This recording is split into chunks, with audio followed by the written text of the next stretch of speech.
आगे भगवान कहते हैं, अब जानन्ति मां मूढ़ाः मानुषीं तनुमाश्रितं परं भावमजानन्तः मम भूतमहेश्वरम्। अब जानन्ति मां मूढ़ाः मानुषीं तनुम् आश्रितं परम भावम अजानन्तः मम भूत महेश्वरम। ऐसा होने पर भी संपूर्ण भूत के महान ईश्वर रूप मेरे परम भाव को न जानने वाले मूढ़ लोग मनुष्य का शरीर धारण करने वाले मुझ परमात्मा को तुच्छ समझते हैं, अर्थात अपनी योग माया से संसार के उद्धार के लिए मनुष्य रूप में विचरते हुए को साधारण मनुष्य मानते हैं। यहाँ भगवान अति सुंदर बात करते हैं। सब लोग को परमात्मा को उनके ऐश्वर्य शक्ति से ही देखते ही नहीं। कुछ लोग को अपने मानवीय विचारधारा को लेके अपने अपने भावना के अनुसार ही विचार करते हैं। संपूर्ण भूत के महान ईश्वर रूप मेरे परम भाव को, ऐश्वर्य भाव को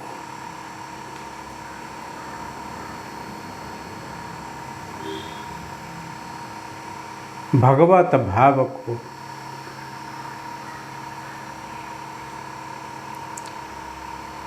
अजानतः न जानते वाले मूढ़ लोग, जो लोग माया ग्रसित हैं, जो लोग अपना स्वार्थ में लगे हुए हैं, जो लोग समष्टि क्या है उसको समझते नहीं, अपनी शक्ति, अपनी महिमा गरिमा को लेके ही एक सीमित परिवेश के अंदर रहने वाले ईश्वर के जो विशाल, जो विस्तृत, जो असीम जो भाव है उसको ही समझते नहीं। सबको ही मानवीय दृष्टिकोण से वो विचार करते हैं। ऐसे मनुष्य लोग का शरीर धारण करने वाले भले मनुष्य जन्म अति दुर्लभ है, परंतु देह धारण करके ध्येय की तरफ जाने के लिए जो इच्छा होनी चाहिए, वो इच्छा को ही त्याग करके केवल देहाध्यास में देह के साथ रहते हैं। ऐसे लोग मुझ परमात्मा को तुच्छ समझते हैं।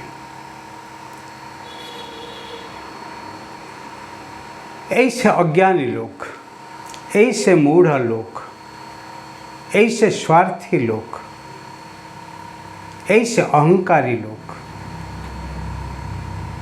परमात्मा को ही एक साधारण जीव, साधारण मनुष्य ऐसे ही विचार करते हैं। परमात्मा अपनी योग माया से संसार को उद्धार करने के लिए जो अद्भुत अविश्वसनीय असीम महिमा को लेके इसी धरती के ऊपर अवतार लेते हैं, परंतु ऐसे अज्ञानी लोग उनको साधारण मनुष्य जैसे मानते हैं,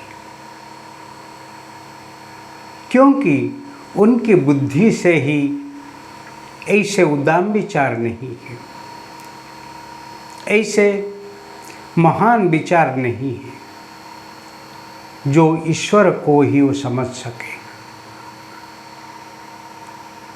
ईश्वर को समझने के लिए मन में ही उत्तम विचार चाहिए, दृष्टि में ही पवित्रता चाहिए और बुद्धि में से ही सूक्ष्माति सूक्ष्म कुशाग्र बुद्धि होनी चाहिए, जिसी से वो विचार करके अंतर्मुखी बन के ही सूक्ष्म तत्व को समझी सके। स्थूल नाम रूप जगत को सब तो देखते हैं, परंतु उसके पीछे जो लक्ष्यार्थ है, उसके पीछे जो हेतु है, उसके पीछे जो महान उद्देश्य है, उसको जानने के लिए आपको ही देहाध्यास से, स्थूल बुद्धि से, स्थूल जीवन यात्रा से सूक्ष्म की तरफ जाना है। वो ही भक्ति, वो ही ज्ञान, वो ही निष्काम भाव, वो ही निष्ठा, वो ही समाधि। ऐसे जीवन जिसका है वो समझ सकता है, परंतु मनुष्याणाम सहस्रेषु सहस्रेषु कश्चित् यतशिष्यते है, परंतु हजार हजार मनुष्य में कोई एक जन होता है जो ही अपने देहाध्यास को, स्वार्थ को त्याग करके परार्थ के तरफ जाने के लिए कोशिश करते हैं। और ऐसे लोग ही कैसे परमात्मा को समझ पाएंगे? और जो ही समझते हैं वो ही धन्य है। और आगे क्या कहते हैं भगवान?